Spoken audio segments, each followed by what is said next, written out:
ہمارے ساتھ ہی موجود ہیں, بلکہ رہنما ہے JUI کے. تھینک یو ویری مچ سین صاحب for joining me in the program. Shaukat Yousafzai صاحب ہمارے ساتھ موجود ہے, PTI کے سینئر رہنما ہے. Thank you very much Shaukat Yousafzai صاحب for joining me in the programme. اچھا, PTI نے اس بارے میں یہ واضح کر دیا ہے کہ یہ والا جو اکانومسٹ والا میٹر ہے نا, اس کی عدالتی یا قانونی چارہ جوئی کی جائے گی. تو شوکت یوسفزئی صاحب سب سے پہلے آپ ہی بتا دیجیے گا, یہ والا جو جتنا اس کے اندر آرٹیکل ہے, اس میں کہیں پاکستان کی یا پاکستانی حکومت کا کوئی لینا دینا نہیں ہے. باہر کے ایک بڑے ویل نون جریدے نے لکھا ہے, دی اکانومسٹ. تو پہلے اس کے اوپر اپنا سٹانس دے دیں, پھر میں اگلی ڈسکشن پہ چلتی. بسم اللہ الرحمن الرحیم. بہت شکریہ. دیکھیں, بڑی بدقسمتی ہے کہ ہم ایک غیر ملکی جریدے کے اوپر اتنے زیادہ خوش ہو رہے ہیں کہ جی اس نے بشرا بی بی کے بارے میں اور عمران خان کے بارے میں کیا لکھا ہے. سارا دن آج کے وزراء نے اس پہ گزار دی. یہ ان کی سنجیدگی ہے. آپ اس سے اندازہ لگائیں کہ ملک کے ایشوز کیا ہیں اس وقت. ایک بندہ جیل کے اندر ہے, وہ بشرا بی بی جیل کے اندر ہے, وہ اپنے جیل کے اس میں لگی ہوئی, اپنے عدالتی معاملات میں لگے ہوئے ہیں. ان کو یہ پڑھیے ابھی تک. اس کا اندازہ یہ ہے کہ یہ جو 27 ترمیم سے ان کی جو سبکی ہوئی ہے اس سے اور خوفزدہ ہو گئے اور یہ نئے نئے حربے استعمال کر رہے ہیں. اب مجھے بتائیں کہ دی اکانومسٹ نے کیا چیز چھاپی ہے؟ کیا اس کے بارے میں پہلے نہیں بتایا گیا کہ جی یہ اس طرح کرتی تھی؟ یہ کردار کشی تو بہت 2-3 سالوں سے ہو رہی ہے. وہی چیزیں دوبارہ دہرا دی گئی ہے, لیکن دی اکانومسٹ نے کہہ دیا تو اس کو سر پہ اٹھا لیا انہوں نے. یہ بڑی بدقسمتی ہے. اس پر غیر سنجیدہ حکومت, غیر سنجیدہ کون نہ مر جائے خدا. یہی چیزیں جب باہر کے جریدے آپ لوگوں کے ٹائمز پر لکھا کرتے تھے نا, آپ کو یاد ہے پیناما پیپرز بھی آئے تھے, باقی ساری چیزیں بھی, بہت جو جریدے باہر لکھا کرتے تھے PMLN یا پیپلز پارٹی کے زمانے میں. مجھے کمپلیٹ کرنے دیجیے گا شوکت یوسفزئی صاحب. آپ لوگ اس ٹائم پر, آپ لوگوں کے وزراء جب ہوتے تھے, جب آپ لوگ حکومت میں آئے تو آپ لوگ بھی اس کو ایسے لہرا کر دکھایا کرتے تھے. بلکہ وزیر اعظم اس ٹائم کے پرائم منسٹر عمران خان صاحب نے تو وہ کیا لہرایا تھا جلسے کے اندر, وہ پھر بعد میں انہوں نے کہا وہ اصل میں وہ کاغذ نہیں تھا. میں بتاؤں جی. دیکھیں, شکر کریں عمران خان کے بارے میں کوئی سر محل نہیں آیا ہے, کوئی میفیئر کا اسکینڈل نہیں سامنے آیا ہے. یہ تو وہی چیزیں جو آپ پہلے سے پاکستانی اتنی بڑی بات نہیں کر رہے تھے. یہ جو حکمران تھے, نہیں, یہ تو کردار کشی ہے نا. اور ایک ایسے موقع کے اوپر آپ دیکھیں نا, 27ویں ترمیم پہ بحث ہو رہی ہے اور حکومت اس کو سامنا نہیں کر پا رہی ہے. ججز صاحبان جو ہے وہ استعفیٰ دینے لگے ہیں. Are you saying کہ کیا اس میں حکومت کا کوئی ہاتھ ہے؟ دیکھیں, حکومت کا ہاتھ ہے یا نہیں ہے, میں اس کی بات نہیں کر رہا ہوں. ان کی غیر سنجیدگی پہ مجھے افسوس ہو رہا ہے. اچھا, اس میں نئی چیز کیا ہے آپ مجھے بتائیں. چلو میں نئی چیز ابھی سیکنڈ سیگمنٹ میں بات کروں گی نا.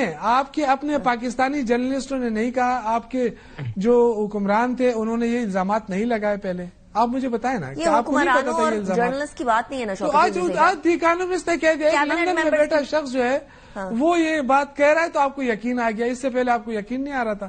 آئی تھنک کہ یہ کردار کشی ہے. اچھا, ہمیں پہلے یقین کر لینا چاہیے تھا. آپ کہہ رہے ہیں ابھی یقین آ گیا. کتاب تو نہیں ہے نا. آپ کہہ رہے ہیں ابھی یقین آ گیا, اس سے پہلے آپ کو یقین نہیں آ رہا تھا. آسمانی کتاب تو نہیں ہے. آپ کہہ رہے ہیں پہلے یقین آ جانا چاہیے تھا کہ یہ تو تھا, یہ تو ہو رہا تھا, تو ہمیں پہلے یقین آ جانا چاہیے تھا. Is that what you're saying? نہیں بی بی, اس طرح بات نہیں ہے. اس طرح آپ نے فرمایا نا شوکت یوسفزئی صاحب. غیر سنجیدگی میں بتا رہا ہوں کہ نہیں, تو میں یہ کہہ رہا ہوں کہ حکومت کی غیر سنجیدگی ہے نا, کہ اس وقت ایشوز کیا ہیں. اس وقت ایشوز تو حکومت کی طرف چلتے ہیں نا, حکومت کی طرف چلتے ہیں. کرائسس ہیں, حذیفہ رحمان صاحب, معاشی کرائسس ہیں, آپ کے عبدالرحمان کے کرائسس ہیں, وہ آپ ڈسکس نہیں ہو رہے ہیں, ابھی کر رہے ہیں. فضول بحث شروع ہے.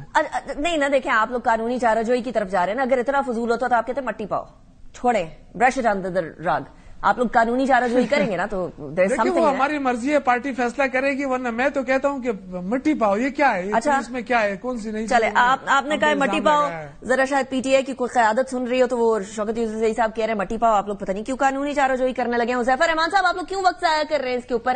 آپ کے پاس معاشی ایشوز ہیں, اکانومی کے ایشوز کے ساتھ ساتھ آپ کے پاس سیکیورٹی کے ایشوز ہیں. Why this issue? بہت شکریہ انیکا. میری خواہش ہوگی کہ بے شک مجھے 2-4 منٹ ہی آپ دیں, لیکن پیشنٹلی اگر مجھے سن لیں تو میں اپنا کیس بھی بلڈ کروں گا. گزارش یہ ہے کہ بے شک آپ کراس کوشچن بعد میں کر لیجیے گا. پہلی بات تو یہ کہ یہ دی اکانومسٹ کی ایک سسٹر آرگنائزیشن ہے اور انہوں نے, ان کا نام بھی 1843 وہ دی اکانومسٹ کی اینیورسری سے ہی ریلیٹ کرتا ہے. اور جس جرنلسٹ نے یہ سٹوری پہ کام کیا کئی سال تک, سارے لوگ جانتے ہیں کہ وہ BBC کا پاکستان میں کورسپونڈنٹ رہا, ایک انگریز ہے. دی اکانومسٹ کی کریڈیبلٹی کئی بلین ڈالر کی ہے. وہ کسی حکومت, کسی وزیر, کسی سرمایہ دار کے کہنے پہ ان کا ایڈیٹوریل بورڈ ایک لائن بھی نہیں چھاپتا. یعنی یہ کریڈیبلٹی کا عالم تھا کہ ایک دور میں پورے ساؤتھ ایشیا میں ان کے صرف 3 کورسپونڈنٹ ہوا کرتے تھے, اور پورے پاکستان میں نجم سیٹھی ان کے کورسپونڈنٹ ہوا کرتے تھے. تو اس لیے ایک تو انہیں یہ سمجھ نہیں آ رہی کہ ہم بے شک کہتے رہے پاکستان کے صحافیوں کو آپ جو ہے وہ یلو جرنلزم کا صحافی کہتے ہیں, لیکن آج دنیا کے کریڈیبل, ٹھیک ہے, دنیا کے ہم سب سیاستدان دنیا کے آج ایک کریڈیبل ادارہ کیا کہہ رہے ہیں, اس میں خبریت کیا ہے؟ اس میں یہ ہے کہ ایک شخص جس کی زندگی جو ہے وہ اتنی لبرل تھی کہ کہاں سیتا وائٹ, کہاں جمیمہ گولڈ سمتھ سے شادی کرنا, کہاں لندن کے پلے بوائے ہونا, کہاں دنیا کا سب سے مہنگا کلب کا وہ مالک تھا, اینا بیل کلب جہاں بنا ہوا ہے, وہ مے فیئر میں جگہ اس کو گفٹ کی تھی سمتھ فیملی نے, اور کہاں وہ جب آیا تصوف کی طرف, اسلام کی طرف, تو وہ ایسے غلط ٹریک پر چڑھ گیا کہ ایک ایسی عورت کو اس نے مرشد کا درجہ دے دیا اور اس کے کہنے پر وہ چلتا رہا, اس کے پاس غیب کا علم ہے.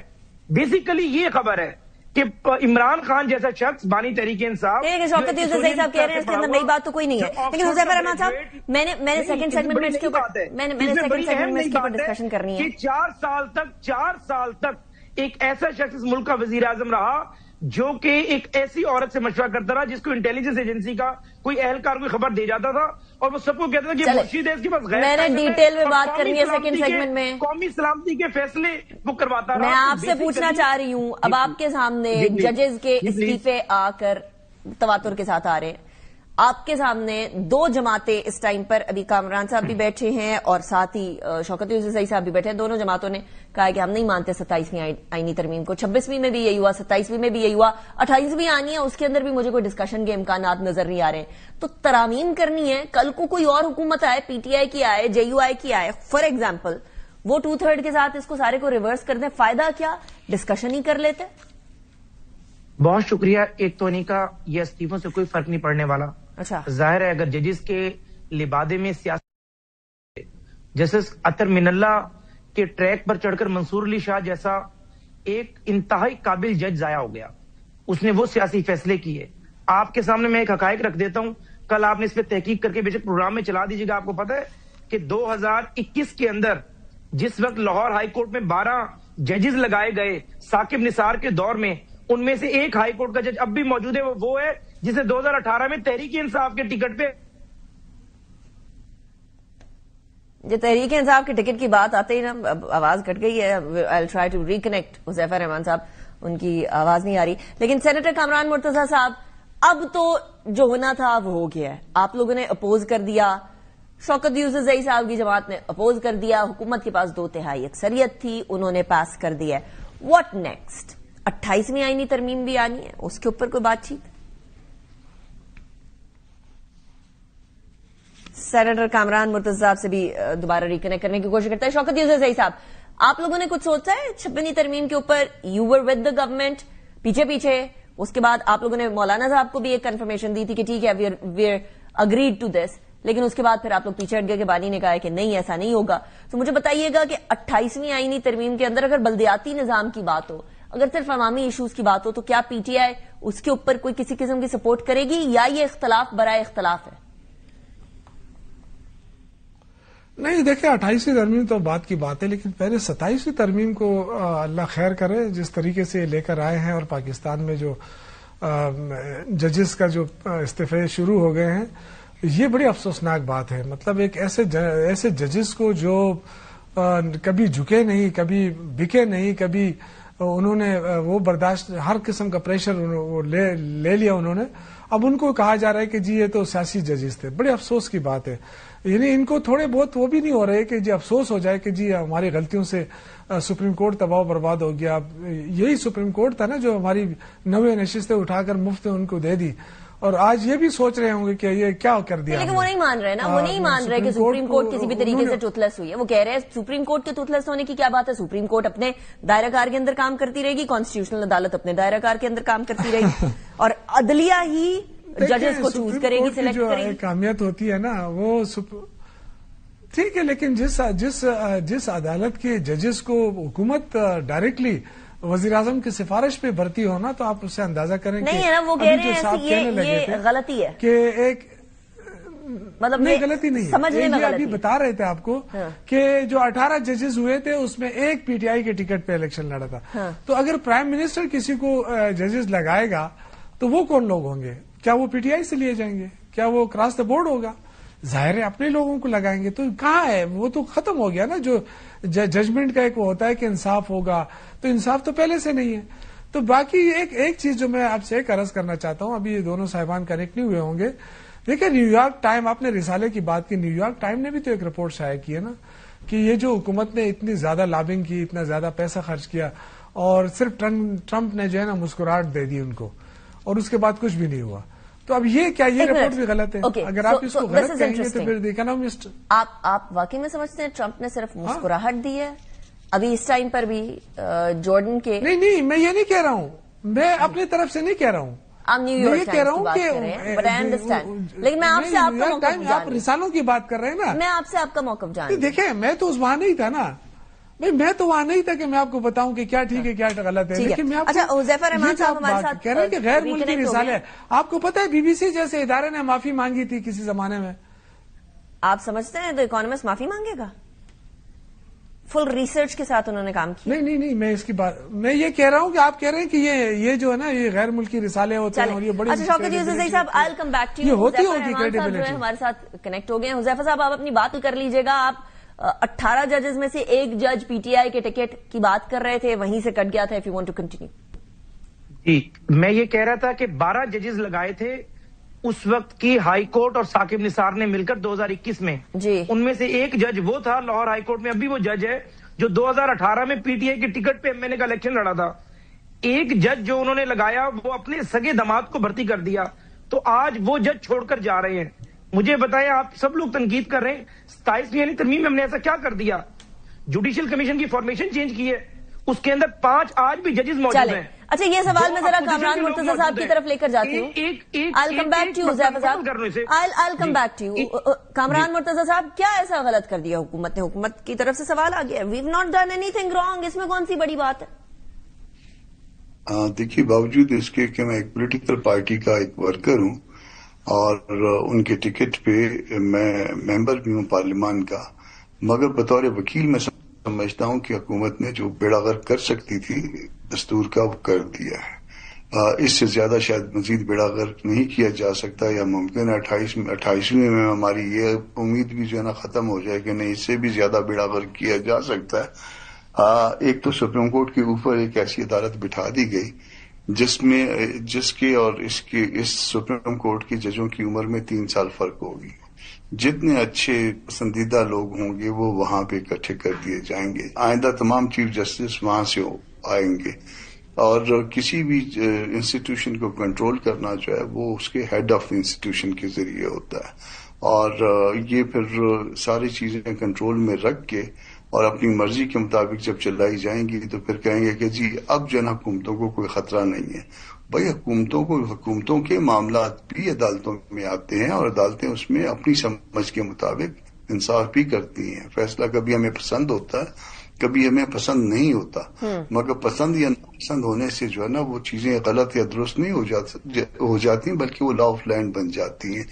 تو ہم کو بہت سے فیصلوں پہ اعتراض ہو سکتا ہے، ثاقب نثار صاحب کے فیصلوں پہ، ان کے بعد میں آنے والوں کے فیصلوں پہ، مگر اس کا مطلب ہرگز نہیں ہے کہ اگر وہ کوئی فیصلے آپ کے خلاف آئے تو آپ کامران صاحب I'm sorry I'm cutting you short، لیکن 2 اس کے اوپر ایشوز ہیں. ایک تو کل رانا ثناء صاحب بھی کہہ رہے تھے کہ 58(2) بھی ہم نے پریزیڈنٹ کی طرف ختم کر لیا، لیکن اس کا جو بیڑا ہے نا وہ اس ٹائم پہ سپریم کورٹ نے اٹھا لیا تھا، تو وہ اب ختم ہو گیا. اب وہ والا معاملہ نہیں ہوا کرے گا کہ interference in the activities of the executive اب نہیں ہوگی عدلیہ کی طرف سے اننیسیسری. دوسرا یہ کہ انہوں نے کچھ تنزیہ انداز میں لیکن بڑے انڈائریکٹلی یہ بھی کہا کہ مولانا صاحب کی ضرورت نہیں تھی ہمیں اس بار، اس لیے مولانا صاحب کو ہم نے تنگ نہیں کیا. تو 28ویں آئینی ترمیم میں آپ کی ضرورت کو آپ نے بھی کہا تھا نا کہ ہم یہ دل میں رکھیں گے بات، یا ہم یاد رکھیں گے بات. مجھے یاد ہے اور میں اس کو یاد رکھوں گا زندگی بھر، جو اس میں جس طرح سے لے کے چلا گیا. اور یقیناً جو ہے نا میں نے مولانا کا میسج بھی دے دیا تھا جب ان کے سینیٹر کو بلوا کے اور جماعت کو اس طرح سے رسوا کیا گیا تھا. تو وہ سارا جو ہے وہ جو کچھ بھی کیا گیا لالچ سے یا دباؤ سے یا جس طرح سے بھی، مگر وہ ہم یاد یقیناً رکھیں گے. یہاں پہ اس یاد رکھنے کے علاوہ کے معاملات ہیں. معاملات جو ہے نا اس وقت پاکستان کے دستور کے ہیں. یاد تو انہوں نے بھی رکھا ہوا کہ حکومت نے فلاں وقت میں یہ کیا تھا اس لیے اس ادارے کو تباہ کر دیا جائے، مگر ہم اس طرح سے یاد نہیں رکھیں گے. بہرحال جو ہے نا وہ ہم کو جو ایک احترام کا وہ معاملہ تھا اس میں یہ رکھیں گے. یاد رکھنے کے ریپرکشنز کیا ہوں گے کامران صاحب؟ دیکھیے ایک احترام ہوتا ہے کہ یہ ہمارے ساتھ مجھے جو مولانا بتا کے گئے تھے جب بنگلہ دیش گئے تھے کہ ہمارے بندوں پہ ہاتھ نہیں ڈالا جائے گا، یہ بتایا گیا تھا اور یہ کسی نے ایشور کیا ہوگا. یہ مولانا کی امید تھی ان سے، تو وہ امید ٹوٹ گئی ہے نا. تو پھر جب آپ کی امید ٹوٹتی ہے تو پھر آپ کیا کرتی ہیں؟ آپ بھی تو یاد رکھتی ہیں نا. پھر کبھی وقت آتا ہے تو پھر اس کو جو ہے نا انڈائریکٹلی آپ یہ فرما رہے ہیں کامران مرتضی صاحب کہ 28ویں آئینی ترمیم میں ان کو اگر آپ کی ضرورت پڑی تو آپ لوگ یاد رکھنے ہوئی چیز کو سامنے لے کر آئیں گے؟ نہیں، یہ یہاں پہ ملک کا مسئلہ ہوتا ہے. یہ میں اس لیے اس کو اپوز نہیں کرتا کہ اس لیے کہ میری جو ہے نا اس میں کوئی ذاتی معاملات ہیں. میں اس لیے اپوز کرتا ہوں یہاں پہ میں نے جو کیپ پہنی ہوئی ہے وہ پارلیمان کے ممبر کی ہے. یہاں پہ میں اپنے حلف کا پابند ہوں. میں اپنے حلف کے مطابق میں اللہ پاک کو پہلے جواب دوں، پھر ضمیر کو، اور اس کے بعد آپ عوام کو، سب کو. تو یہ تین چیزوں کو میں جب جواب دہ ہوں گا تو پھر میں نے جو اپنی سمجھ کے مطابق درست کرنا ہے وہ میں کرتا رہوں گا. ہاں اگر اللہ کی طرف سے مجھ سے کوئی غلطی ہو جائے تو وہ پھر میری جو ہے نا کمزوری ہوگی، مگر میری بس میں نہیں. اچھا حذیفہ رحمان صاحب، آپ لوگوں نے کوئی ایشورٹی دی تھی کہ جے یو آئی کے کسی سینیٹر کے اوپر ہاتھ نہیں ڈالا جائے گا، جس کی وجہ سے اس ٹائم پر جے یو آئی شدید قسم کی ڈس اپوائنٹڈ ہے؟ ہم نے تو سب کو شورٹی دی تھی کہ کسی کے سینیٹر پر بھی ہاتھ نہیں ڈالا جائے گا. اگر کوئی خود چل کر آگے اور ووٹ دے کر پھر اس نے کہا میں مستعفی ہوتا ہوں، سادگی، اس میں ہمارا تو کوئی قصور نہیں ہے. معصومیت. ابھی تھوڑی دیر پہلے جو شوکت یوسف زئی صاحب والی معصومیت، کسی پہ بھی ہم نے اتنی ہاتھ نہیں ڈالا سر. اچھا آپ نے اتنا سخت سوال کر دیا، ہم کیسے کسی پہ ہاتھ ڈال سکتے ہیں؟ ہم تو خاموشی سے بیٹھے ہوئے تھے سرنگوں کر کر. اگر دو لوگوں نے آگے ووٹ دے دیا تو اس کا آپ اس طرح تو نہ کہیں کہ ہم نے ہاتھ نہیں ڈالا. دو لوگوں کو کس نے کہا تھا کہ آ کے ووٹ ڈالیں؟ وہ اپنے قدموں پر خود چل کر آئے. وہ 27ویں یعنی ترمیم کے مسودے سے اتفاق کر رہے تھے. قدموں کے دھاگے کون جو ہے وہ کنٹرول کر رہا تھا؟ کیسے کنٹرول نہیں کر رہا؟ کوئی کیسے اٹھ کے ایک دم سے آ جائے گا کہ یار ان کو دو لوگوں کی ضرورت ہے، ہم دو اٹھ کے چلے جاتے؟ نہیں، وہ دو لوگوں کی ضرورت تھی. ہمارے پاس 6-7 اور لوگ بھی کہہ رہے تھے کہ ہم بھی چاہتے ہیں کہ اس ترمیم کے حق میں ووٹ ڈالیں، لیکن ہم نے کہا کہ ہمیں ضرورت ہی دو لوگوں کی ہے. Okay, so this is interesting. کیوں لیں حذیفہ رحمان صاحب، کیا یہ لوگ خود آپ کو کانٹیکٹ کر رہے تھے یا آپ لوگ کانٹیکٹ کر رہے تھے؟ پہلے کس نے کانٹیکٹ کیا یہ بتا دیجیے گا. نہیں، یہ جتنے بھی لوگ جو ہمیں ووٹ ڈال رہے تھے انہوں نے ہم سے خود کانٹیکٹ کیا. میں ماضی کی طرف لے کر جاؤں گا آپ کو. 26ویں آئینی ترمیم کے وقت بھی جو 4 سے 5 لوگوں نے ہمیں ووٹ دیا تھا جو آزاد تھے، تحریک انصاف کلیم کرتی تھی ہمارے ہم سمجھتے تھے آزاد ہے. اس کے علاوہ بھی 10 سے 12-15 لوگ اس وقت پارلیمنٹ میں موجود تھے. ضمیر کی آواز پہ چاہتے تھے کہ وہ ووٹ کاسٹ کرے. یہ ضمیر کی آواز نا کہاں سے آتی ہے، یہ بڑی انٹرسٹنگ بات ہے. بٹ حذیفہ رحمان صاحب thank you very much. Senator Kamran Murtaza صاحب thank you very much. Shaukat Yousafzai صاحب آپ کی مسکراہٹ کوئی آپ کا رپلائی سمجھیں گے. Thank you very much for joining me in the programme. Break کی طرف جاتے ہیں. بریک کے بعد بات کریں گے وہ دی اکانومسٹ کی جو خبر ہے، جو پورے آرٹیکل ہے، اس کے اندر کیا کیا اشربہ انکشافات ہیں ود دی پیپل جو اس ٹائم پہ عمران خان صاحب کے آس پاس ہوتے تھے. After break. Welcome back after break. The Economist کی جس رپورٹ کی ہم بات کر رہے ہیں وہ دی اکانومسٹ کے ڈیجیٹل میگزین 1843 میں شائع کی گئی ہے. جن جرنلسٹ نے کو آتھر کی ہے یہ رپورٹ، ان کا نام ہے اوون بینٹ جونز، اور انہوں نے بشرا بی بی کے متعلق تہلکہ خیز قسم کی رپورٹ لکھی ہے. رپورٹ کے مطابق بانی پی ٹی آئی نے اقتدار اور طاقت کے لیے بشرا بی بی سے شادی کی تھی، اور دی اکانومسٹ نے یہ لکھا ہے کہ پنجاب کی روحانی شخصیت نے پاکستان تحریک انصاف کے بانی کی ذاتی زندگی، سیاست پر عملیات اور جادو ٹونے کا رنگ چڑھایا. بانی نے بھی دنیاوی کامیابی کے لیے ان تمام حربات کو جو ہے وہ بڑے آرام سے قبول کر لیا.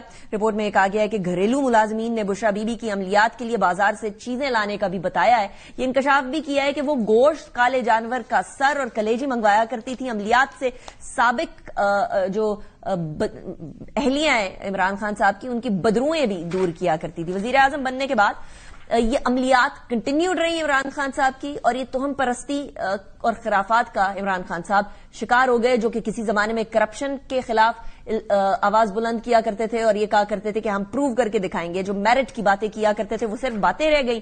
ریاستی امور میں بشرا بی بی حرف آخر سمجھی جانے لگی. بشرا بی بی نے تقریروں، روزمرہ کے فیصلے، سفر کے اوقات کے اوپر بھی عملیات جو ہے وہ کرنا شروع کر دی، اور ان کی اجازت کے بغیر وزیر اعظم کا طیارہ تک نہیں اڑا کرتا تھا. دس از سو انٹرسٹنگ کہ رپورٹ میں یہ بھی بتایا گیا ہے کہ جہانگیر خان ترین کو جادو عملیات کی نشاندہی پر پارٹی سیاست سے بھی باہر کر دیا گیا. جہانگیر ترین نے بھی بشرا بی بی سے پہلی ملاقات کے بعد خدشے کا اظہار کیا تھا کہ انہیں فارغ کر دیا جائے گا.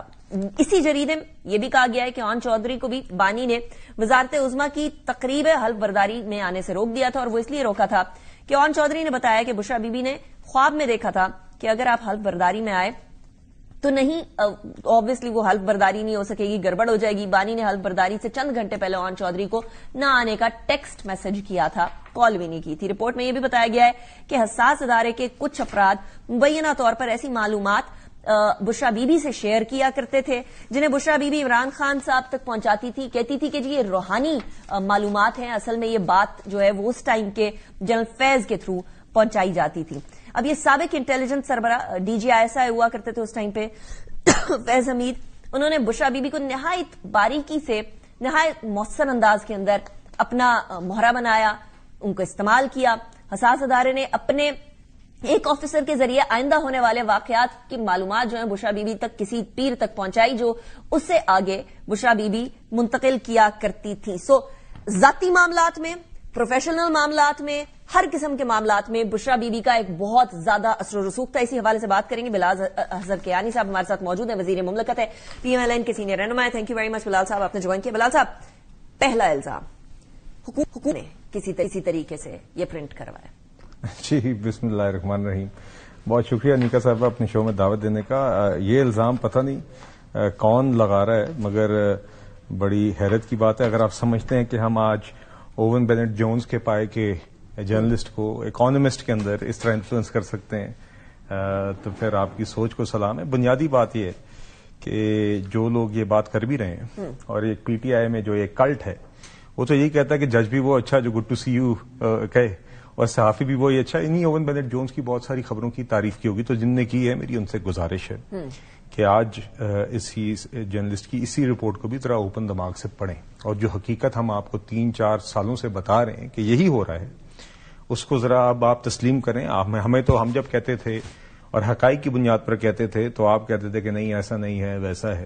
آج ایک شخص نے، اوون بینٹ جونز نے، جو میں نے اس میں حوالہ دیا گیا ہے، اور یہ تفصیلی انویسٹیگیٹو رپورٹ ہے، یہ میرے سامنے جو ایک پرنٹ آؤٹ ہے، یہ تقریباً کوئی 28 صفحوں پر مشتمل ہے، اور اس میں کوئی 10-12 لوگوں سے باتوں کی کلوز سورسز، جس میں باشمول وہ لوگ جو شخص اڈیالہ میں بیٹھا ہوئے کیبنٹ ممبرز ہیں، دیگر اور لوگ ہیں جس کا حوالہ دیا گیا ہے، جنہوں نے ان ساری باتوں کی منوعن تصدیق کی ہے، جو کہ ہم کہتے آئے ہیں کہ یہاں پر فیصلے اس طرح ہوتے رہے ہیں کہ بشرا بی بی صاحبہ اب کسی دن بکروں کے سر منگوا رہی ہیں، کسی دن مردہ ککڑیاں منگوا رہی ہیں، اور اس طرح کی ایسی چیزیں جو مجھے کہتے ہوئے آپ کے سامنے عجیب لگ رہی ہے. ان چیزوں کی بنیاد کے اوپر وہ خان صاحب سے فیصلے کرواتی رہی ہیں.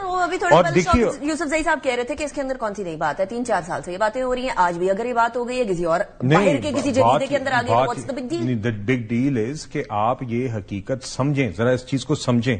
خاص طور پہ وہ لوگ جو پیروکاری کرتے رہے ہیں، جو اس شخص کو سمجھتے ہیں کہ بڑا ان کے خیال سے یہ شخص ایک ریاست چلانے کے قابل تھا. میں آپ کو یہ بتانا چاہ رہا ہوں کہ ایک ایسی ریاست جو کہ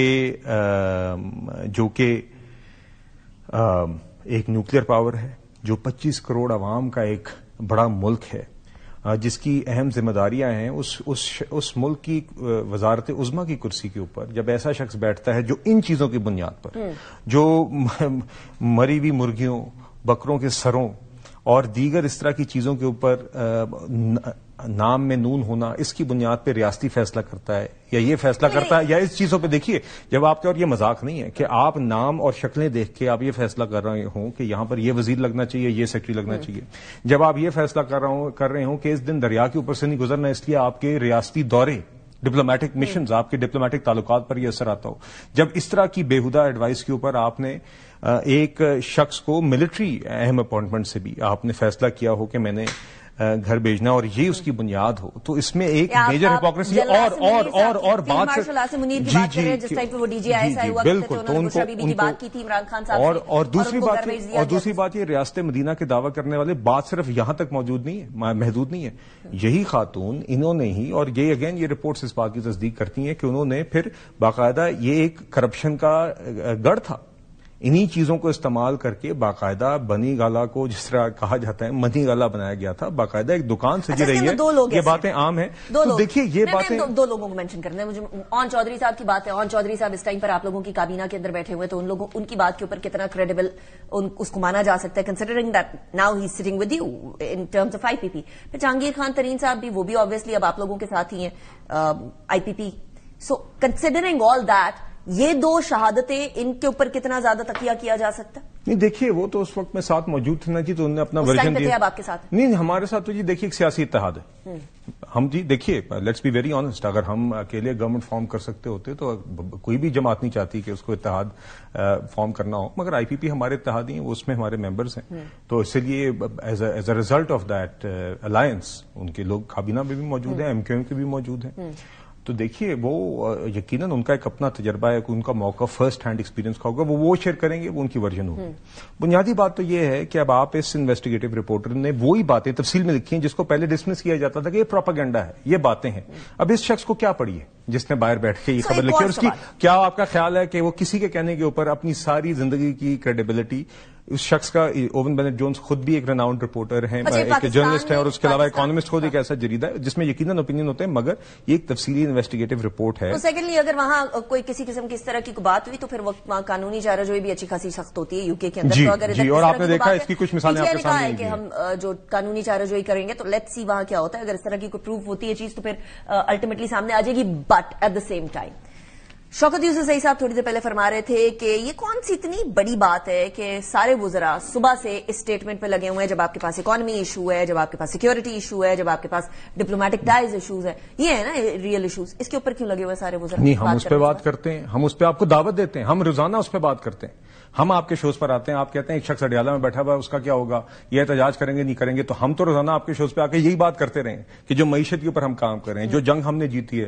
جو ڈپلومیٹک کامیابیاں آپ کے سامنے ہو رہی ہیں، جو اس ملک کی سمت کو ہم درست ڈائریکشن میں اب لے کے جا رہے ہیں اور آگے اس کو کس طرح آگے لے کے جانا ہے، اور اس میں سب کو اپنا حصہ ڈالنا چاہیے. جب ہم یہ باتیں کرتے ہیں تو آپ کہتے ہیں نہیں فلانا شخص نہیں جی میرے کندھے کو نہیں. میں صرف آپ سے نہیں، میں تو بات کروں ان لوگوں کی بھی، کیونکہ ہم جب ان PTI کے ساتھیوں کے ساتھ ٹاک شوز پہ بیٹھتے ہیں وہ کہتے ہیں نہیں یہ کیا باتیں ہیں کہ جی ہم نے احتجاج کرنا ہے، بات یہ کہ ہم نے آ کے اسلام آباد میں توڑ پھوڑ کرنی ہے، بات یہ کہ ایک شخص ہے اس کی رہائی کے علاوہ کوئی اور کام نہیں.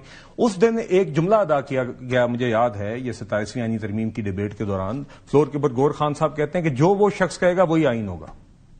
ایسی سوچ رکھنے والے لوگ پھر آگے آ کے آئین اور قانون پر باتیں کرتے ہیں. اسد کیسر صاحب جیسا شخص اس دن آئین اور قانون پہ لیکچر دے رہا تھا، وہی شخص جس نے اسپیکر کی کرسی پر بیٹھ کے انلیگلی نیشنل اسمبلی کو ڈیزالو کیا تھا اور جس کی ریورسل 5-0 کی یونانیمس ڈیسیجن کے ساتھ سپریم کورٹ نے اس کو ریسٹور کیا تھا. تو ہم یہی بات کر رہے ہیں آپ سے. دیکھیے یہ بات اس بات کی اہمیت اس حد تک ہے کہ ایک شخص جو اس ملک میں 4 سال مسلط رہا، اور آج بھی کچھ لوگ سمجھتے ہیں، ان کو گمراہ کیا گیا کافی لوگوں کو کہ یہ شخص یہ بڑا کوئی میرٹ پہ تھا، بڑا کام کرتا تھا. کرپشن تھی، اس میں تصدیق ہے.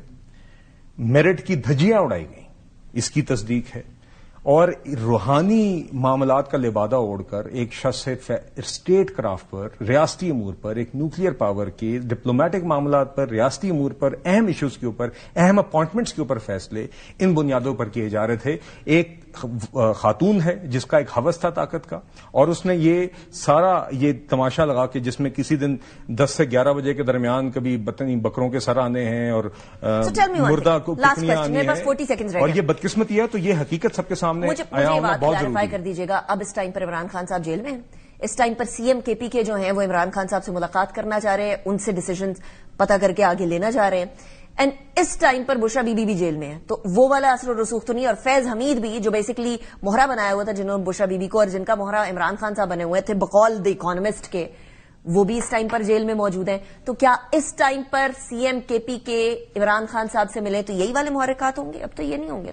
نہیں دیکھیے، آپ کو تو یہ پتا ہے کہ ایک شخص جو جب کرسی پر تھا، اگر اس کی سینس آف مائنڈ یہ تھی کہ انہوں نے ان چیزوں کی بنیاد پر ریاستی امور پر فیصلے کرنے ہیں، تو آج تو چلیں. آج آپ کا کیا خیال ہے جو شخص اس ذمہ داری کے اندر اس طرح کی حرکتیں کر رہا تھا تو آج کیوں نہیں کرے گا؟ Very interesting point of view. ذہنی توازن جس شخص کا اگر اس ٹائم پر اس کو اس بات کا احساس نہیں ہو رہا کہ میں کس ذمہ داری پر بیٹھا ہوا ہوں, مسلط شدہ ہی سے مگر میں بیٹھا ہوں, اور اس ٹائم پہ اس شخص کا ذہنی حالت یہ تھی کہ وہ ان چیزوں کی بنیاد پہ اہم امور کے فیصلے کر رہا تھا, how is that person fit for any office اور any leadership position? That is a question جو کہ ہم لوگوں کو آنے میں پتہ چلے گا. بلال اظہر کیانی صاحب, thank you very much for joining me in the programme. Break کی طرف جاتے ہیں, بریک کے بعد بات کریں گے کہ یہ جو ریزگنیشنز ہیں یہ لیگل فریٹرنیٹی کے اندر کیا امپیکٹ دے رہے ہیں. After break.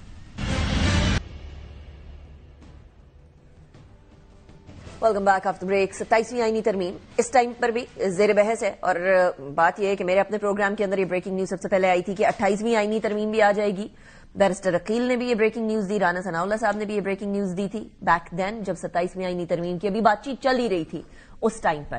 اب جب بات چیت ہو گئی ہے, 27ویں آئینی ترمیم آ گئی ہے, تو ایک دم سے ایک انبار شروع ہو گیا آنے کا استعفوں کا.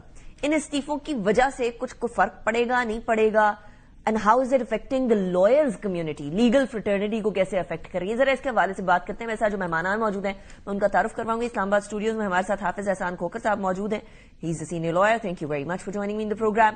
میرے ساتھ عابد زبیری صاحب موجود ہیں, سابق صدر ہیں سپریم کورٹ بار کے, he is also very seasoned lawyer. Thank you very much Zubair صاحب for joining me in the program. Zubair صاحب, اسٹارٹنگ فرام یو, لائرز بھی ڈیوائیڈڈ ہیں, ججز بھی ڈیوائیڈڈ ہیں, لیکن یہ وہی ڈویژن ہے کہ اکثر اوقات بہت سارے فیصلوں کے اوپر وہ فیصلے بھی جو کہ بڑے کلیئر ہوتے تھے اس پہ بھی کئی دفعہ بہت ڈیوائیڈڈ قسم کے فیصلے آتے تھے. اب یہ جو ڈویژن اس ٹائم پر پائی جا رہی ہے, جو استعفے آ رہے ہیں ناؤ آفٹر دا لاسٹ 2 استعفاز from yesterday from Supreme Court, اب ہائی کورٹس کی طرف سے بھی استعفے آنے شروع ہو گئے, کیسے آپ پین آؤٹ ہوتا ہوا دیکھ رہے ہیں 27ویں ترمیم کے امپیکٹ کو آن لیگل فریٹرنیٹی؟ بسم اللہ الرحمن الرحیم. دیکھیے انیکا, یہ لیگل فرٹرنیٹی سے صرف محیط نہیں ہے, یہ اس پورے ملک کا سسٹم بگاڑ دیا ہے. آپ دیکھیں 27ویں ترمیم نے ایک ستون جو ہمارا عدلیہ کا تھا اس کو بالکل تباہ و برباد کر کے رکھ دیا, سپیریئر کورٹ کو, اور اس میں سپریم کورٹ جو تھا ہمارا ہائیسٹ ایپیکس کورٹ تھا, اس کی ججمنٹس بائنڈنگ ہوتی تھی سارے کورٹ کے. اب اس کے اوپر ایک دوسری عدالت جسے کانسٹیٹیوشنل عدالت بنا دیا گیا, اس کے اوپر بنا دی گئی ہے, اور اس کے جو فیصلے ہیں وہ ساری عدلیہ پہ, سارے لوگوں پہ بائنڈنگ کر دیے گئے ہیں. اور سپریم کورٹ کے جتنے 75 سال کے فیصلے تھے جو سب پہ ہم سب اس کے پابند تھے, وہ اس کے بھی پابند نہیں ہے. تو اس سے پورا ایک سسٹم جو تمہارے سیپریشن آف پاور کا جو کانسیپٹ تھا وہ بالکل ختم کر دیا گیا, اور سپریم کورٹ کو فنا کر دیا گیا, کیونکہ Supreme Court was the highest constitutional court of this country. اس سے ساری کانسٹیٹیوشنل پاور لے کے ایک فیڈرل کانسٹیٹیوشنل کورٹ میں دے دی گئی ہے. تو یہ آئین کے اندر ترمیم نہیں ہے, یہ آئین کو تباہ کر دیا ہے جو ہمارے جو بیلنس آف پاور تھا. I understand your point of view, but counter question ہے کہ اس سے پہلے بھی ہم لوگوں کی عدلیہ جو ہے, جب ساری power and authority supreme court کے پاس تھی تو کس نمبر پہ بیٹھی ہوئی تھی انٹرنیشنل رینکنگ کے اندر ہماری judiciary, that is a fact as well. اور پہلے کون سے ایسے معاملات حل ہو رہے تھے سپریم کورٹ کے اندر؟ نا دس از سم تھنگ جو کہ لوگ بات کر رہے ہیں نا, let me be the devil's advocate. So پہلے کون سے ایسے معاملات تھے جو عوامی معاملات حل ہو رہے تھے, جب بھی کوئی سیاستدان کا کوئی ایشو آتا تھا وہ کیونکہ زینت بنتا تھا ٹیلی ویژن کی تو وہ سر فہرست ہو جاتا تھا عدالت کے اندر, اور باقی سارے معاملات پیچھے رہ جاتے تھے. سو اس کو سیگریگیٹ کر کے کائنڈ آف عوام کے لیے, عام آدمی کے لیے آسانی نہیں ہو گئی؟ عوام کی بات نہیں, دیکھیے جو کانسٹیٹیوشنل جورسڈکشن ہوتی ہے وہ عام آدمی ہی انووک کر رہا ہوتا ہے جو اسٹیٹ کے خلاف, یعنی حکومت کے خلاف تشریح کے لیے. دیکھیے یہ آپ عام جو کام ہوتا تھا سپریم کورٹ کا, نیچرلی وہ آپ کی نظر سے نہیں گزرتا کہ ہر روز کتنے کیسز وہ فیصلہ کرتے ہیں. کانسٹیٹیوشنل کیسز ایک آدھ کوئی کیس آ جاتا تھا, کتنی دفعہ فل کورٹ بنائے کہ سارا کا, اور فل کورٹ کے بعد بھی کیس چلا کرتے تھے. یہ کہہ دینا, اور ہماری عدلیہ کے نیچے بیٹھی ہے تو عدلیہ صرف سپریم کورٹ کی وجہ سے نہیں نیچے بیٹھی تھی, سارا جو پروونشل کے اوپر ڈویژن تھا ڈسٹرکٹ جوڈیشری, ٹھیک ہے, سپریم کورٹ سب سے اوپر ہوتا ہے لیکن وہ سپرویژن ہوتی ہے ہائی کورٹ کی ڈسٹرکٹ جوڈیشری پہ, اس کی وجہ سے یہ ہماری جوڈیشری کا شاید وہ نمبر تھا. یہ کہتے سارا الزام سپریم کورٹ پہ لگا دینا. دیکھیں سپریم کورٹ کے فیصلے ایسے ہوتے تھے جو بائنڈنگ ہوتے تھے, وہ ایگزیکٹو کے خلاف ہوتے تھے, اور پٹیشن کیا ہوتی ہے ایگزیکٹو کے خلاف ہوتی ہے because amount judicial review administrative action, یعنی ایگزیکٹو کے ایکشن ہوتے ہیں یا کوئی آئین کی تشریح ہوتی ہے یا قانون کی تشریح ہوتی ہے, وہ ایسے معاملے آتے تھے ہائی کورٹ سپریم کورٹ کے پاس. آپ نے ہائی کورٹ میں بھی صرف ہماری سندھ ہائی کورٹ میں کانسٹیٹیوشنل بینچ بنی ہوئی ہے تو وہاں سے بھی ساری پاور ججوں سے دے دی. دو بینچز ہیں جن کے پاس وہ پاور چلی گئی ہمارے ہائی کورٹ, باقی جج بیٹھے ہوئے ایسے ہی. ٹھیک, زبیر صاحب ویلکم بیک ٹو یو. مجھے حافظ صاحب کو بھی شامل گفتگو کرنے دیجیے گا. حافظ صاحب, آپ اس بات سے اگری کرتے ہیں کہ اس ٹائم پر کانسٹیٹیوشنل کورٹ کے آنے سے سپریم کورٹ کے جو ساری کی ساری ججمنٹس تھی وہ بائنڈنگ تھی, ایک سپیریورٹی تھی, بڑی کلیئر سپیریورٹی تھی, کوئی ڈویژن نہیں تھی, اور ڈویژن نہ ہونے کی وجہ سے عدلیہ بڑی ایک یونائٹڈ فرنٹ کے اوپر ہوتی تھی, اس کی وجہ سے ایگزیکٹو حاوی نہیں ہو پاتا تھا عدلیہ کے اوپر.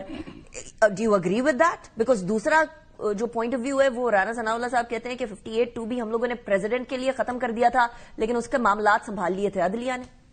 بسم اللہ الرحمن الرحیم. انیکا, ایک تو یہ ہے کہ جب بھی دنیا میں ری ایلوکیشن آف جورسڈکشن جو ہے سپریم کورٹ لیول پہ یا کانسٹیٹیوشنل کورٹ کی طرف جاتی ہے تو اس سے جو سارے کانسٹیٹیوشنل جورسڈکشن جو ہے وہ نئی کانسٹیٹیوشنل کورٹ کی طرف چلی جاتی ہے.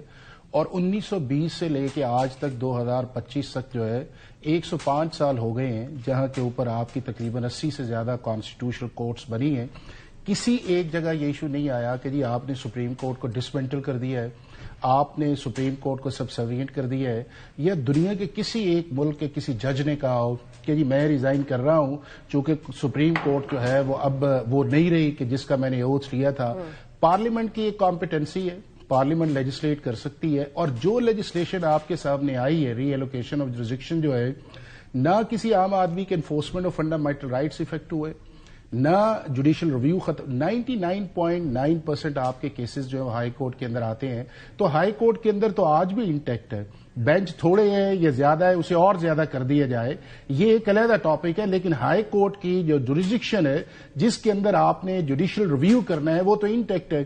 سپریم کورٹ کے اندر جو جوڈیشل ریویو تھا اس کے ڈائنامکس کچھ اور تھے, وہ ڈائنامکس پیورلی پولیٹیکل تھے. اگر آپ نکالیں نا 184(3) کے اندر جو ہے یہ جب گئے ہیں, پاناما کا کیس دیکھ لیں اس کے اندر 184(3) استعمال آپ نے کیا, ملٹری کورٹس کا کیس دیکھ لیں آپ نے 184(3) استعمال کیا, آپ نے نیب امینڈمنٹس کا کیس دیکھ لیں آپ نے ڈائریکٹ استعمال کیا, آپ نے 63A دیکھ لیں, آپ 62(1)F دیکھ لیں. تو وہ جو کیسز ہیں وہ تو عام آدمی کے نہیں تھے نا, وہ تو پولیٹیکل کیسز تھے جو آپ نے 184(3) کے اندر ایکسرسائز کی اور آپ نے کر لیا. لہذا یہ کہنا کہ جی سپریم کورٹ سبسروینٹ ہو گئی ہے, اگر یہی بات ہے تو پھر جو دنیا بھر کے اندر آپ نے یہ سارا ماڈل یا فارمولا چلایا ہوا ہے, اور پاکستان سے 2006 کے اندر بار ایسوسیشنز کیا, اس کے بعد پولیٹیکل پارٹیز چیز پہ ایگری تھی کہ جناب اس ملک میں کانسٹیٹیوشنل کورٹ بننی چاہیے, چاہے اس کی بہت ساری ریزنز تھی. اس کے اندر ڈیموکریسی کی بات کر رہے ہیں, وہی میں نے کہا نا, اس کے اندر ایک جوڈیشل ایکٹیویزم بھی تھا. مجھے یہ بتا دیجیے گا, چلیے فار ایگزامپل ٹھیک ہے, چلے کوئی سبسروینٹ نہیں ہوئی, کوئی پرابلم نہیں ہوا, کوئی ایشو نہیں ہوا, لیکن جن ججز کے اس ٹائم پر استعفے آ رہے ہیں ان میں سے بہت سارے ججز وہ بھی ہیں جن کو عمران خان صاحب کے زمانے کے اندر بھی سراہا جاتا تھا کہ وہ ایسے فیصلے لے رہے ہیں جو ایگزیکٹو فیصلے لیتی ہے, اور ایسا لگتا ہے کہ صرف پولیٹیکل دھونس دھاندلی کے بیسس کے اوپر وہ فیصلے لیتی ہے, ان کو کاؤنٹر کرتے تھے. سو کیا از دس اے لاس فار جوڈیشری اور ناٹ؟ نہیں, ایسی چیز نہیں ہے. چونکہ انیکا یہ ہے کہ ہم نے جو ججز ہیں ان کو اسپیسیفائی کر دی ہے. اب یہ دو یہ ہیں, 3-4 اور ججز ہیں. ہم نے صرف یہ کہہ دیا ہے کہ پاکستان کے اندر جو ٹاپ لیول پہ انڈیپینڈنس آف جوڈیشری جو ہے یا کسٹوڈین آف دی کانسٹیٹیوشن یہ صرف یہی 4-5 ججز ہیں. اور اگر ان 4-5 جو ججز گئے ہیں, اگر آپ ان کی میرٹ بیس اپوائنٹمنٹس دیکھ لیں تو آیا جو جوڈیشل کمیشن کے اندر ہے, میں آپ کو بتاتا ہوں, 2 نے ریزائن کیا, ایک اس وقت موجودہ چیف جسٹس ہے. اب تینوں ایک ہی چیمبرز میں تھے, تینوں ججز بنے, اور تینوں جو ہے اپنے اپنے ہائی کورٹس کے چیف جسٹسز بنے, تینوں سپریم کورٹ کے اندر آئے ہیں. اب ان کا آپس کے اندر جس لیول کا رشتہ تھا, یہ ساری چیزیں آپ کہنا چاہ رہے ہیں اجارہ تھی؟ نہیں, تو آپ کو نظر آئے گا نا جی, آپ کی نظر دیکھیں کہ کیا اس طرح کبھی ہوا ہے دنیا کے کسی اور ملک کے اندر. دیکھ لیں نا کہ جس طرح آپ کے سامنے یہ ججز کا پروسیس ہے یا ایلیویشن جس طرح آتی ہے, وہ کبھی اس طرح ہوا ہے. دوسری چیز یہ ہے کہ کیا جج جو ہے اس کا یہ کام ہے کہ جی ابھی اس کے پاس وہ فیصلہ آیا ہی نہیں ہے, اس نے وہ چیز دیکھی نہیں ہے, اور ایک پارلیمنٹ نے ایک لا پاس کیا ہے یا پارلیمنٹ نے امینڈمنٹ کی ہے, آپ نے یہ کام کیا ہے کہ اس کے اوپر آبزرویشن دے دی ہے. اب آرٹیکل 10A کہا گیا آپ نہیں. اور دوسرا میں ایک چیز آپ سے کہوں گا کہ آپ نے ریزائن کر دی ہے for the sake of argument کہ آپ نے ریزائن کر دی, لیکن اس کے اندر جو جسٹیفیکیشن آپ نے دی ہے, میرا خیال یہ ہے کہ وہ ایز اے سپریم کورٹ کے جج کے منصب کے مطابق نہیں ہے, چونکہ آپ بغیر سنے ہوئے آپ فیصلہ کر نہیں سکتے. یہ obviously آپ کی اوپینین ہے, لیکن زبیری صاحب یہ والی بات اسپیشلی کہ سپریم کورٹ میں یا کسی جگہ پر اجارہ داری ہو گئی سرٹن چیمبرز کی, یا سرٹن لوگوں کی جو آپس میں جڑے ہوئے ہیں, ایک ہی چیمبر سے بلانگ کرتے ہیں, یا ایک ہی کوئی سینئر ہے, یا ایک ہی گروپ ہے. اس کے اندر اسپیشلی کیونکہ بار کی پالیٹکس بڑی انٹینس ہو چکی ہے, یہ وہ والی بار کی پالیٹکس نہیں رہی جو ہلکی پھلکی چلتی ہے, بڑی انٹینس پالیٹکس ہوتی ہے, پارٹیز انوالوڈ ہوتی ہیں. کیا اس میں حقیقت ہے کہ یہ چیز جوڈیشری کے اندر بھی سرایت کر چکی تھی؟ بالکل نہیں, میں بالکل اختلاف کروں گا. یہ جو دونوں ججز گئے یہ بہترین ججز تھے اس ملک کے, اور وہ ایگزیکٹو کے ایکشنز کو روکتے تھے. مطلب انہوں نے آئین اور قانون کے حساب سے فیصلے اس کی لیے تھی. ان کے بارے میں کہہ دینا کہ ان کے منصب کے مطابق نہیں تھا, بالکل انہوں نے صحیح کیا. یہ ان کا, میں تو نہیں چاہتا تھا وہ جائیں, ایسے ججز کا ہمیں نقصان ہو گیا جو سال ہمیں بھگتنا پڑے گا. جو افتخار چودھری صاحب کے فیصلے سے کچھ ہوا تھا جس سے بہترین ججز چلے گئے تھے. دیکھیے یہ ایک طرح سے پی سی او لگا دیا گیا ہے, یہ کہ پارلیمان نے لگایا ہے. پہلے لگتا تھا مارشل لا آتا تھا, وہ لگاتے تھے پی سی او, ججوں کو فارغ کرتے تھے جو ان کے من پسند جج نہیں ہوتے تھے. یہ کہنا اس چیمبروں سے ہو رہا ہے. اب کیا ہو رہا ہے کہ جوڈیشل کمیشن میں اب جو اپوائنٹمنٹس ہو رہے ہیں کن کے چیمبروں سے ہو رہے ہیں. دیکھیں یہ صرف چہرے بدل جاتے اس سے نہیں کہ آپ کون سے ججز ایسے تھے جو آپ سمجھتے ہیں کہ خلاف کچھ اس میں جو اپوائنٹ ہو, بالکل آپ صحیح کہتے ہوں گے نہیں ہوں گے, لیکن یہ کہہ دینا کہ جی چیمبروں سے آتی ہے, چیمبروں کی کیا بات ہو رہی ہے. وہ جوڈیشری سے پریکٹس کرتے ہوئے لوگ تھے. اگر ایک چیمبر میں اچھے لوگ کام کر رہے تھے, اگر ان کو ججز بننے کا موقع, پہلے بات ہو اگر وہ سکسیسفل چیمبر سے تھے, ان کی بڑی قربانی تھی کہ وہ بنے, فائنینشیل لاس کر کے وہ خدمت کے طور پہ آئے, ان کو سراہنا چاہیے تھا. یہ کہہ دینا کہ چیمبروں سے ہوتا, جوڈیشری کو ایز اے انسٹیٹیوشن تباہ کر دیا گیا ہے. گورن آپ کی آواز میں کچھ ڈسٹورشن ہے حافظ صاحب. جی میں کہہ رہا ہوں کہ اس طرح سے یہ کہہ دینا. اس وقت پاکستان کی سپریم کورٹ کے اندر 24 جج ہے. اب 24 میں سے 2 ججز نے یہ کہا ہے کہ یہ جو ترمیم ہے, یہ ترمیم جو ہے یہ اس سے سپریم کورٹ ڈسمنٹل ہوئی ہے, اور یہ آپ نے سپریشن آف پاور کا ملک کا چیف جسٹس جو ہے وہ کہتا ہے کہ اس سے کانسیپٹ خراب نہیں ہوا. اور وہ پرسوں جو ہوا ہے جو چیف جسٹس فیڈرل شریعت کورٹ, فیڈرل کانسٹیٹیوشنل کورٹ کا اوتھ ہے, اس میں وہ بیٹھے ہوئے تھے. اب اس کو یہ کہہ رہے ہیں کہ جی تم فیصلہ یہ کرو کہ جی یہ چیزیں جو ہیں فل کورٹ کے اندر جائیں. وہ کہتا ہے میں نے فیصلہ نہیں کرنا کہ فل کورٹ کے اندر جائیں, چونکہ میرا اختیار ہی نہیں ہے اس چیز کے اندر. تو کیا چیزیں جو آپ کے پارلیمنٹ نے آپ کو اختیار دیا نہیں ہے, آپ اس کو اختیار کو استعمال کر کے جو ہے آپ چاہتے کیا ہیں؟ آپ یہ چاہتے ہیں کہ جی جو ہم کہیں وہ فیصلہ ہے. اور جن 2 ججز کی یہ بار بار بات کر رہے ہیں, کیا انہوں نے ہمیشہ پارلیمنٹ کی سپرامیسی پہ بات نہیں کی؟ انہوں نے پارلیمنٹ کی لیجسلیٹو کمپیٹنسی پہ بات نہیں کی؟ انہوں نے یہ نہیں کہا کہ پارلیمنٹ کا کام ہے چیزوں کو بنانا, ہمارا کام ری رائٹنگ آف دا کانسٹیٹیوشن یا ریڈنگ انٹو دا کانسٹیٹیوشن نہیں ہے؟ اگر یہ ساری چیزیں, اب ہائی کورٹس جو ہے تقریباً 100 سے زیادہ ہائی کورٹ کے ججز ہیں, انیکا ایک کے علاوہ جو ہے آپ کے سامنے کوئی نہیں ہے. تو کیا آپ دوسرے ججز جو اندر بیٹھے ہوئے ہیں, آپ کیا انہیں ڈسکریڈٹ کرنا چاہ رہے ہیں؟ یا کانسٹیٹیوشن بینچ بنا بھی تو آپ نے تو 1 سال چلنے ہی نہیں دیا انہیں, نہ ان ججی صاحبان نے ان کی اتھارٹی کو ایکسپٹ کیا, بار بار لیٹر جا رہے ہیں, چیف جسٹس کو کنٹینٹ کی جا رہی ہے, دوسرے ججز کو کیا جا رہا ہے. تو میں یہ سمجھتا ہوں کہ کانڈکٹ کا ایشو ہے, کانسٹیٹیوشن یا لا کا اتنا ایشو نہیں ہے. Thank you very much both gentlemen for the programme. لیکن ایک بات تو طے پا گئی جو میں ابتدائیے میں کہہ رہی تھی کہ لائرز بھی اس چیز کے اوپر کافی ڈیوائیڈڈ نظر آ رہے ہیں, وہ ایٹ لیسٹ ثابت ہو گیا ہے. اب اس کے اوپر 2 آرا ہے, کون سی رائے الٹیمیٹلی حاوی ہوگی وکلاء میں بھی اور الٹیمیٹلی جوڈیشری میں بھی, یہ اب دیکھنے والی چیز ہے. کیونکہ 27ویں کے بعد ابھی 28ویں آئینی ترمیم آئے گی, اس کے بعد بھی اسی طرح کی کچھ ڈسکشنز ہو رہی ہوں گی, وہ کسی اور معاملات پر ہوگی, لیکن ڈسکشنز کا جو ایم اور فلو ہوگا وہ سم تھنگ سملر ہی ہوگا. انیکا نثار کو اجازت دیجیے, اپنا بہت خیال رکھیے گا. اللہ حافظ ناصر.